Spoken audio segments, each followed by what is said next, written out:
Ladies not allowed to divorce their husbands in Islam.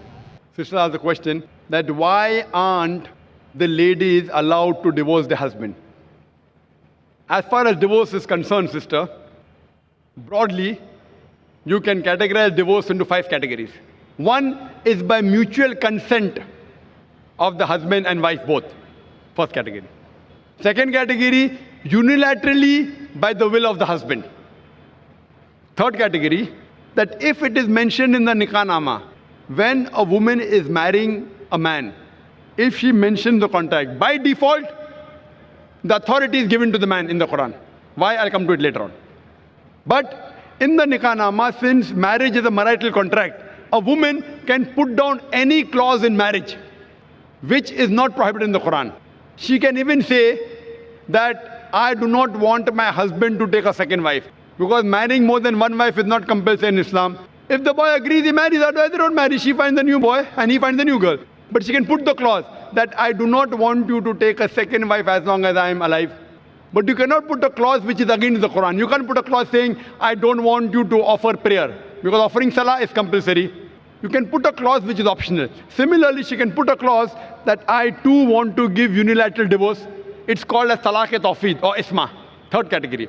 Fourth category is if she does not mention in the clause, but yet she wants divorce, she can request the husband, I don't want to stay with you. She can request the husband to give divorce. That's called as qala. And the fifth category, if the husband does not agree, and if the husband ill-treats her, she can go to the qazi, she can go to the judge, and she can take nikah-e-fask. That means nullification of the marriage. If the husband ill-treats her, does not give her her rights, she can go to the judge and she can nullify the marriage. So even a woman can take divorce. But under normal circumstances, the man has been given the authority. Why? Because in marriage, the person who's the loser is the man, not the woman. The woman gains. If you heard my talk last week on last Saturday, in the talk, Women's Rights in Islam, Subjugated or Protected, I mentioned that during marriage, the woman is on the receiving side. The Quran says in Surah Nisa, chapter 4, verse number 4, that give to the woman in marriage a marital gift, mahr. In marriage, it is the husband who gives to the would-be wife an amount, a mahr. And mahr can be any amount. So imagine, before she's married, it's the duty of the man, duty of the father and the brother. After she's married, it's the duty of the husband and the son to look after lodging, boarding, clothing, all financial aspects. And if divorce takes place, it's the duty of the parents to look after her. If not the parents, it's the duty of the society to look after her. If not the society, it's the duty of the Islamic State to look after her. So she's financially secured.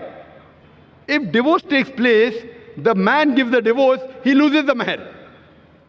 But the woman, she's on the receiving end. Now, she has a chance to get married. Once she gets married, she gets new mahr.